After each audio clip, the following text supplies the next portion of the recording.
नमस्कार दोस्तों, आज मैं आप लोगों को बताने जा रही हूँ भगवान श्री कृष्ण से जुड़े 24 अनजाने और रहस्यमय तथ्य। भगवान श्री कृष्ण के खड्ग का नाम नंदक, गदा का नाम कौमुदकी और शंख का नाम पांचजन्य था, जो कि गुलाबी रंग का था। भगवान श्री कृष्ण की परदादी मरीषा व सौतेली माँ रोहिणी, जो कि बलराम की माँ थी, वह नाग जनजाति की थी। भगवान श्री कृष्ण के परम धाम गमन के समय ना तो उनका एक भी केश श्वेत हुआ था, ना ही उनके शरीर पर झुर्री थी।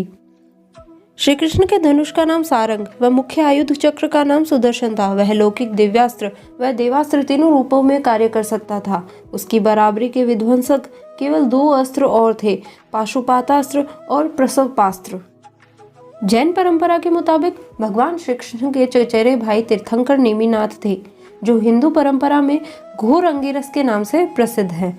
भगवान श्री कृष्ण से जेल में बदली गई यशोदा पुत्री का नाम एकांशा था, जो आज विंध्यवासिनी देवी के नाम से पूजी जाती है। श्री कृष्ण की प्रेमिका राधा का वर्णन महाभारत, हरिवंश पुराण, विष्णु पुराण व भागवत पुराण में नहीं है। उनका उल्लेख ब्रह्म वैवर्त पुराण, गीत गोविंद व प्रचलित जनश्रुतियों में रहा है। भगवान अपने अंतिम वर्षों के अलावा कभी भी द्वारिका में 6 महीनों से अधिक नहीं रहे। श्री कृष्ण ने अपनी औपचारिक शिक्षा उज्जैन के संदीपनी आश्रम में मात्र कुछ महीनों में ही पूरी कर ली थी।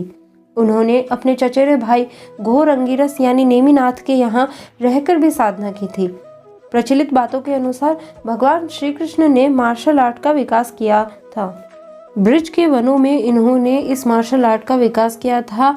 डांडिया रास का आरंभ भी उन्हीं ने किया था। श्री कृष्ण के रथ का नाम जैत्र था और उनके सारथी का नाम दारुक था। उनके घोड़ों के नाम थे शैव्य, सुग्रीव, मेघपुष्प और बलाहक। कलारी पट्टू, जो कि मार्शल आर्ट है, का प्रथम आचार्य श्री कृष्ण को माना जाता है।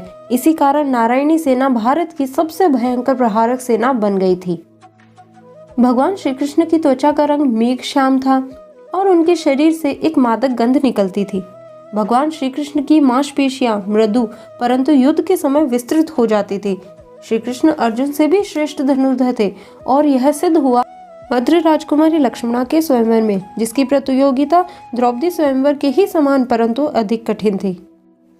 इस स्वयंवर में कर्ण व अर्जुन दोनों असफल हो गए थे और तब श्री कृष्ण ने लक्ष्य भेद कर लक्ष्मणा की इच्छा पूर्ण की, जो पहले से ही उन्हें अपना पति मान चुकी थी। भगवान श्री कृष्ण के जीवन काल के 3 सर्वाधिक भयंकर युद्ध और अभियान: महाभारत, जरासंध और काल्यवन के विरुद्ध युद्ध, नरकासुर के विरुद्ध युद्ध। भगवान श्री कृष्ण ने केवल 16 वर्ष की आयु में विश्व प्रसिद्ध चाणूर और मुष्टिक जैसे मल्लों का वध किया। मथुरा में दुष्ट रजक के सिर को हथेली के प्रहार से काट दिया।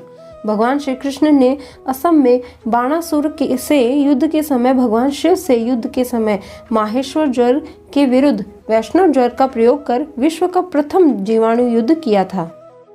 भगवान श्री कृष्ण के जीवन का सबसे भयानक द्वंद्व युद्ध सुभद्रा की प्रतिज्ञा के कारण अर्जुन के साथ हुआ था। बाद में दोनों देवताओं के हस्तक्षेप से शांत हुए थे। श्री कृष्ण ने 2 नगरों की स्थापना की, द्वारका और पांडव पुत्रों द्वारा इंद्रप्रस्थ। भगवान श्री कृष्ण ने कल्लारी पट्टू की नींव रखी, जो बाद में बौद्धि धर्म से होते हुए आधुनिक मार्शल आर्ट में विकसित हुई। भगवान श्री कृष्ण ने श्रीमद् भगवत गीता के रूप में आध्यात्मिकता की वैज्ञानिक व्याख्या दी, जो मानवता के लिए आशा का सबसे बड़ा संदेश थी, है और रहेगी। राधे राधे।